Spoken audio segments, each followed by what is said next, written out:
প্রিয় বন্ধুরা, আসসালামু আলাইকুম। আজকে একটি অন্যরকম বিষয় শেয়ার করব। আজকে কিছুক্ষণ আগে আমি একটি পার্সেল পেয়েছি, ব্যস্ততার কারণে দিতে পারিনি, সেটি এখন আপনাদের দেখাচ্ছি। পার্সেলটি হচ্ছে এক বৃদ্ধ মা এই পার্সেলটি আমাকে পাঠিয়েছিল, সেটি আনবক্স করেছে আগেই। সেটি হচ্ছে তিনি আমাকে লুঙ্গি পাঠিয়েছেন। লুঙ্গিটা দেখায়, খুবই একটি আশ্চর্যের বিষয়। এই লুঙ্গিটি দেখে আমার মন এবং প্রাণ দুই জুড়িয়ে গেল, কারণ আমার বাবার বিদায়ের পরে আমাকে কেউ কোনো কিছু গিফট করলো এই প্রথম, তাও আবার সেটি ভ্যালেন্টাইন্স ডের দিনেই পেয়েছি। আসলেই এইসব ভালোবাসাগুলোর তুলনা কখনো হয় না।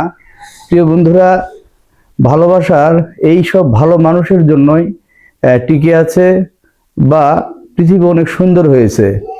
সকল বাবা মা সহ যে বৃদ্ধ মাটি আমাকে লুঙ্গি পাঠিয়েছেন, তার জন্য অনেক দোয়া এবং শুভকামনা রইল, এবং সুন্দর সুস্থ ভালো একটি দুর্নীতিমুক্ত বাংলাদেশ গড়ার প্রত্যয়ে সবাইকে ধন্যবাদ জানাচ্ছি। আসসালামু আলাইকুম।